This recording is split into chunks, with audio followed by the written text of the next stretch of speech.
Juan María Traverso fue un piloto argentino de automovilismo, reconocido a nivel nacional por sus participaciones en las más importantes categorías argentinas. Es considerado uno de los más importantes pilotos de la historia del automovilismo argentino, gracias a su extenso palmarés de títulos obtenidos, que abarcan 16 campeonatos y 7 subcampeonatos a lo largo de sus 34 años de trayectorias. Compitió en otras categorías como la clase 3 del Turismo Nacional, el Club Argentino de Pilotos y la Fórmula 2 Codasur. A nivel internacional, incursionó en la Fórmula 2 europea, en el Campeonato Italiano de Velocidad de Turismo N2 y obtuvo una victoria en la clase A7 del Campeonato Mundial de Rally en 1988. Debutó profesionalmente en 1971, compitiendo en el turismo de carretera, categoría donde también anunció su retiro en el año 2005. Obtuvo su primera victoria el 29 de octubre de 1972, en la Vuelta de 25 de mayo, la cual lo hizo ingresar al historial de ganadores del turismo carretera, como el piloto número 109 en lograr por primera vez un triunfo y repitiendo dicho honor en 46 oportunidades. Por otra parte, integró los planteles de pilotos que dieron origen a las categorías del Club Argentino de Pilotos, Turismo Competición 2000, Top Race y la evolución de esta última en Top Race V6. En 2000 fue distinguido por la Fundación Konex con el premio Konex de Platino como el mejor piloto de la década. Presidió la Asociación Argentina de Volantes, cargo que asumió una vez anunciado su retiro. El supercampeón del automovilismo argentino murió en su domicilio en su ciudad natal de Ramallo a los 73 años, tras batallar con una enfermedad que afectó severamente a sus pulmones.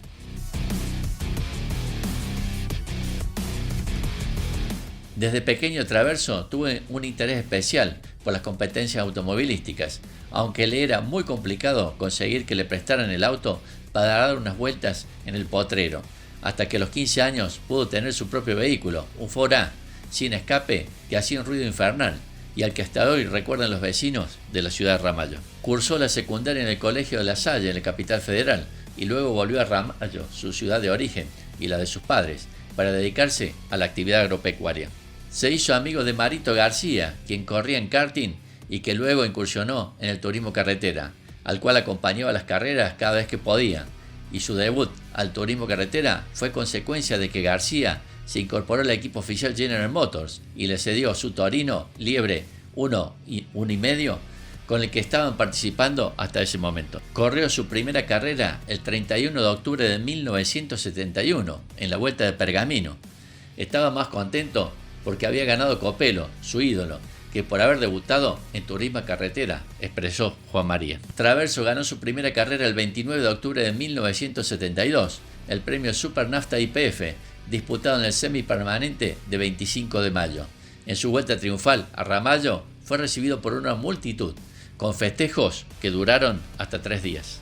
En 1973 se incorpora al equipo oficial Ford, ocupando el lugar que había quedado vacante por la muerte de Narciso Stefano y teniendo como compañero a Héctor Luis Gradasi.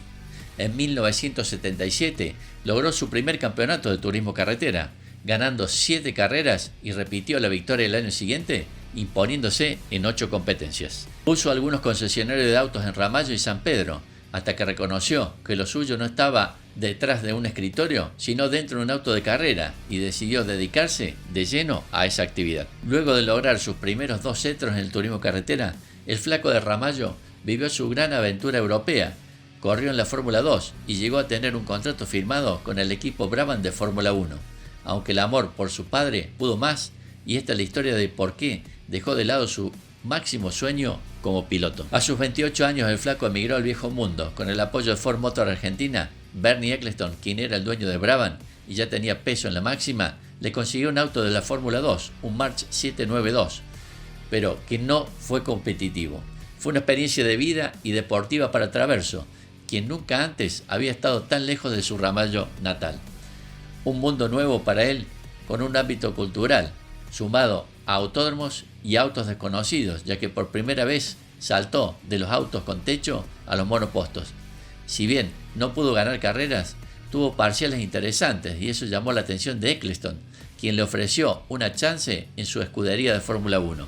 En su momento, Juan María recordó que aquellos días en los que se codió con el Gran Circo. El motivo por el que me voy es porque Ford se retira del turismo carretera y no tenía ninguna otra categoría en esa época.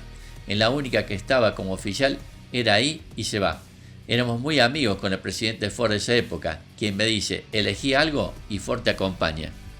Vino la Fórmula 1 a la Argentina, lo fui a ver a Eccleston, que estaba en el Autódromo de Buenos Aires, le pedí una audiencia, nos sentamos y le dije, quiero ir a correr a Europa. Él me preguntó, ¿a qué? Y le respondí, Fórmula 2, Fórmula 3. Aunque admitió que se equivocó en su elección. Me equivoco porque voy a la Fórmula 2. ¿Por qué? Es que yo no conocía los autódromos, nada, y la Fórmula 2 de esa época era casi la Fórmula 1.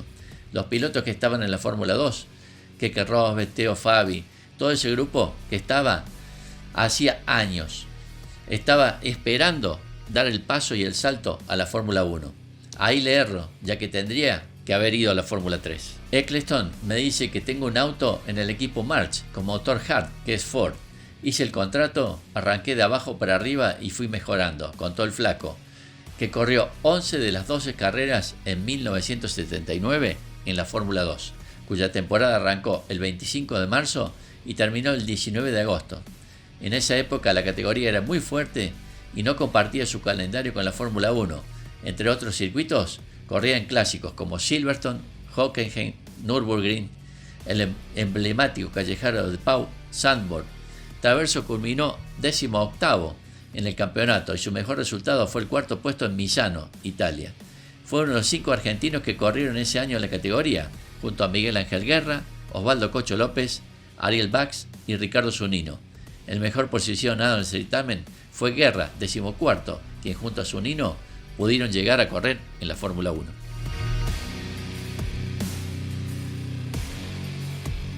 Dos cosas me sorprendieron cuando llegué. Primero, que los autos eran una maravilla. También tuve el March 792 con motor Hart, que andaba casi tan rápido como un Fórmula 1. Era un Wing Car, con las polleritas a los laterales. Las polleritas eran unas faldas en los laterales del lado interior del auto. Cuando salías a pista, te las destrababan y era un resorte en el interior, las apretaba al piso. Estos coches usaban el efecto suelo, sistema de carga aerodinámica, para que el auto se pegue al piso y gane velocidad en las curvas. Una de las historias que lo marcó a Traverso fue su carrera en Nürburgring, que aún tenía solo el trazado largo de 22 kilómetros. Llegué una semana antes para recorrerlo con un auto particular, tenía 22 kilómetros y no podía creer lo que era. Nunca vi algo igual, y eso que yo venía de los grandes premios en la montaña, pero ese circuito era algo realmente increíble, con 120 curvas y una recta de 3 kilómetros. Era imposible memorizar tantas curvas. El promedio de velocidad era de 200 kilómetros por hora. Yo dije, de acá no me salvo, porque una que me equivocara y no la contaba más. La cosa es que me despisté en el único lugar donde había un poco de leca. Clasifiqué anteúltimo. Recuerdo que allí ganó Carlos Alberto Reutemann. A partir de ahí dije que él estaba entre los mejores pilotos del mundo. Ahí se pegó Lauda. Sobre Reutemann admite que de alguna forma él no me gustaba, pero cuando tuve que correr en el circuito largo de Nürburgring, ahí lo aprendí a respetar al Lole. Luego de aquella experiencia en Nürburgring fue el trampolín hacia la Fórmula 1 en 1980. Por pequeñas cosas, Eccleston me empezó a tener en cuenta. Por ejemplo, el mejor tiempo en la prueba de tanques llenos el domingo a la mañana en Nürburgring, en el circuito largo. Antes de terminar el año, me junto con él, hablamos de una propuesta y me dice, el año que viene sos segundo de Teo Fabi en el equipo oficial March, más 4 carreras en la Fórmula Aurora, donde corrían los autos de Fórmula 1 del año anterior. Si todo esto va bien, como Lauda se baja en los Estados Unidos, fue en Canadá a finales de 1979, y si vos haces todo este camino, te podés subir a la Fórmula 1. El flaco tuvo todo encaminado hacia la Fórmula 1, incluso llegó a probar el Brabham BT49 y no desentonó en aquel test. Antes de ir a la Argentina fui a Silverstone y estaba Lauda girando. En un momento para y le ponen la butaca mía, acomodan todo, me subo al Brabham de Fórmula 1, giré 20 vueltas con un buen tiempo, no el de Lauda, pero allí cercano. Sin embargo, por problemas económicos en el país, priorizó darle una mano a su padre, Juan Cruz, que era ingeniero agrónomo, el mismo que lo echó de su casa cuando se enteró de que quería ser piloto. Pero su papá, sin saberlo, fue fue el alma mater del museo que el Flaco inauguró en Ramallo a finales de 2018, ya que reunió recortes periodísticos y guardó todos los trofeos de su hijo, que lo acompañó en un momento muy delicado.